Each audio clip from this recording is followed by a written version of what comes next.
Assalamualaikum warahmatullahi wabarakatuh. Bertemu lagi dengan saya, ya, guru SMP Negeri 8 Salatiga, tepatnya guru IPA. Bersama saya Siti Umi Fitria SPD MSI. Ya, di sini saya akan memaparkan materi singkat mengenai zat aditif pada makanan, ya. Seperti yang kita ketahui, di sekeliling kita banyak sekali ternyata ada zat aditif yang sebenarnya kalau yang alami tidak masalah, tapi kalau yang sintetis akan ada masalah, ya. Tetapi sebelum saya lanjutkan, mohon sekali yang belum like, komen, subscribe, mohon like, komen, dan subscribe. Agar apa? Agar kami tambah semangat dalam membuat video pembelajaran. Terima kasih. Kami mulai, ya.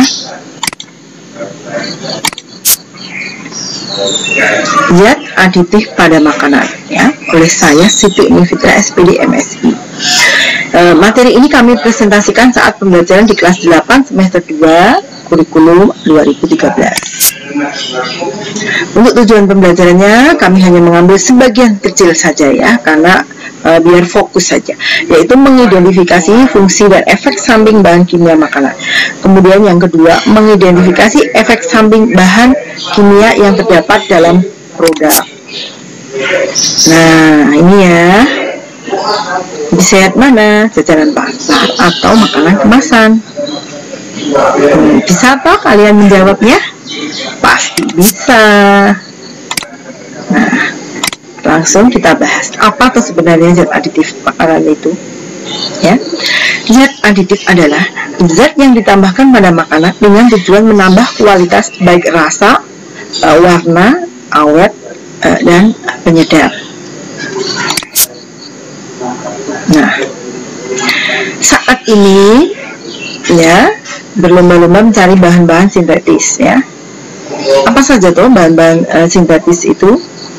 Ya, ada sakarin, ada formalin, ada MSG, banyak sekali bahan-bahan sintetis di sekitar kita, ya. Pernah dengar kan bakso berformalin selama 1 minggu bahkan 1 bulan tidak akan busuk? Padahal formalin itu apa? Nanti akan kita bahas. Mari kita lanjutkan, ya. Nih, saya berbicara sakarin itu pemanis, formalin pengawet, MSG itu penyedap, dan terakhir adalah pewarna. Semuanya adalah sintetis, ya. Nah, banyaknya bahan-bahan yang berbahaya terdapat dalam makanan. Contohnya susu dengan melamin, bakso dengan borak atau formalin, ya, snack dengan rodamin B, ikan berformalin, ya. Kalau awet itu kan kita pasti harus curiga, ya. Kemudian akibat dari makanan di atas bagaimana? Bahan kimia sintetis merajalela. Akibatnya apa? Ya ini, penyakit kanker ginjal dan jantung serta penyakit yang lainnya, ya.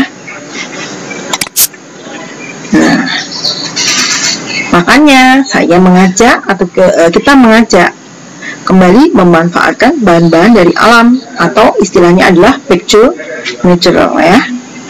Apakah kalian mau? Seharusnya harus mau, karena yang alam itu lebih sehat. Nah, apa toh bahan itu, ya? Bahan-bahan alami, ya. Bahan yang ada di sekitar kita antara lain rempah-rempah bumbu dapur sebagai penyedap, ya. Nah, ini, nah, kenyataan di sekitar kita apa?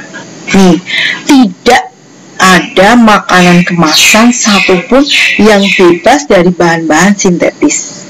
Kalau bebas, pasti mengalami oksidasi atau pembusukan oleh mikroorganisme dan pasti akan busuk.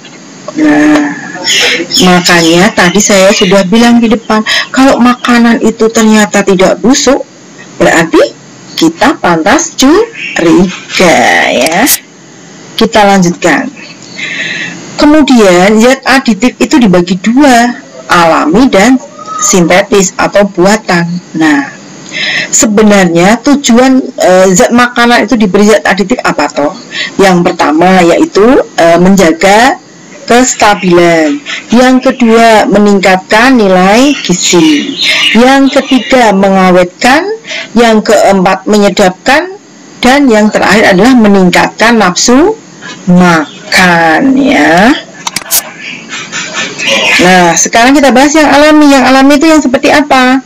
Contohnya daun pandan, daun suci, wortel, Bixa aureola, itu seperti tumbuhan yang mirip rambutan itu ya, yang warnanya merah.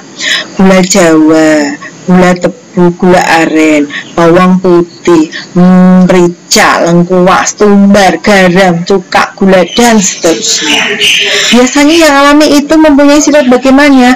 Harganya lebih mahal, tidak tahan lama, tetapi bagus tanpa efek samping. Warnanya lebih pucat sehingga tidak begitu menarik, tapi aman untuk kesehatan. Seperti itu ya. Nah, untuk yang alami tidak ada efek samping dan aman, jadi tak perlu dibahas. Sudah pada tahu kan kalian? Pasti ya. Bahasanya langsung kita fokus ke bahan yang menyebabkan berbahaya, yaitu bahan zat aditif yang bersifat sintetis atau buatan. Nah, kita bahas satu persatu, yaitu yang pertama pewarna. Contohnya apa saja? Tartracid, sunset yellow, FCF, brilliant blue, brilliant black, dan seterusnya. Nah, pemanis contohnya sakarin, asam, aspartam, sukralosa, sorbitol ya, siklamat, natrium siklamat, dan sebagainya. Pengawet ya. Nah, contohnya apa saja pengawet? Senyawa nitrat, nitrit, propionat, asam cuka, sulfur oksida, borak, asam benzoat, formalin, dan sebagainya. Kemudian vetsin, Ajinomoto ya. Kalau ini pasti apa? Penyedap ya. MSG, butil propionat, amil valerat, butil butirat, amil asetat, dan sebagainya. Nah, sekarang kita bahas kenapa MSG ya, monosodium glutamat, dapat menyebabkan sindrom restoran Cina. Nah, ada yang bisa jawab? Ya. Nah, kita jawab dulu ya. Sindrom restoran Cina itu sindrom keterbelakangan mental.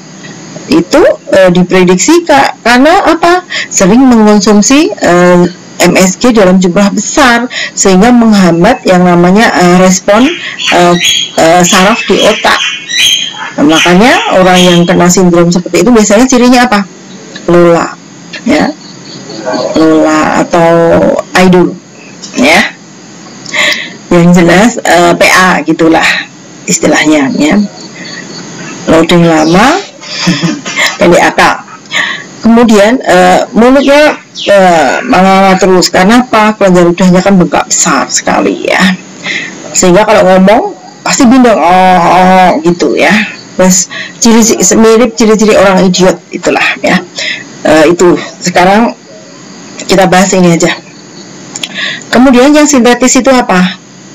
Bahan zat aditif sintetis, tahan lama, warnanya lebih menarik, tidak cepat busuk, dapat dimodifikasi, tapi ini ya menimbulkan penyakit. Nah, ini ya nggak enak ya. Nah, contohnya yang ada di sekitar kita saja yang gampang, mie instan, ciki ya, sosis, beberapa nugget yang dibuat dengan cara tidak alami ya, misalnya pakai pewarna yang berwarna kuning ngejreng itu ya, sosis juga berwarna merah ngejreng dan sebagainya. Itu yang ada di sekitar kita, contoh saja.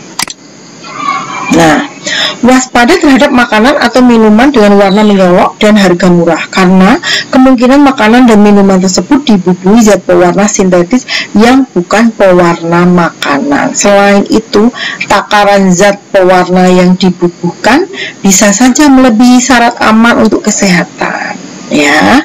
Jadi kita harus waspada. Nah, alasan pemanis sintetis digunakan dalam industri yaitu banyak konsumen yang menderita diabetes. Ini aspartam ya. Kemudian zat aditif alami jumlahnya terbatas sedikit, udah mahal jumlahnya terbatas. Selanjutnya zat pemanis buatan lebih murah dan lebih mudah didapat. Iya, di toko-toko semua ada ya, lebih praktis, tingkat kemurniannya juga lebih tinggi. Nah, hal yang perlu diperhatikan saat kita mengonsumsi makanan yaitu pertama, periksa kadar kadaluarsanya. Dua, periksa keamanan kemasan. Lihat komposisi bahan. Periksa makanan tersebut sudah terdaftar di Badan POM atau belum. Untuk makanan sendiri usahakan mengurangi bahan-bahan yang sintetis. Nah, memang efek samping bahan-bahan sintetis tidak langsung kita derita. Menunggu sampai kebanyakan setelah usia kita 45 tahun ke atas. Kenapa hal ini bisa terjadi seperti itu? Karena usia tersebut fungsi-fungsi organ tubuh itu mulai berkurang, kayak regenerasi selnya itu sudah mulai berkurang. Akibatnya apa ya ini ya, daya respon, daya perkembangan pertumbuhannya itu lambat ya, seperti ginjal, hati, jantung, produksi leukosit, dan respon saraf juga agak terlambat ya. Nah, setelah saya jelaskan, kalian udah paham kan? Udah paham? Ya pasti paham dah ya. Ini pasti paham, makanya nah kita harus mengonsumsi makanan yang alami saja. Kita tinggalkan makanan kemasan yang serba instan. Itu sarannya ya. Nah, demikian pemaparan mengenai zat aditif pada makanan. Mohon maaf jika dalam pemaparan tidak sempurna ya. Kami hanya tidak sempurna, jadi kami mohon maaf yang sebesar-besarnya ya. Dan kami akhiri. Assalamualaikum warahmatullahi wabarakatuh. Terima kasih. Dadah.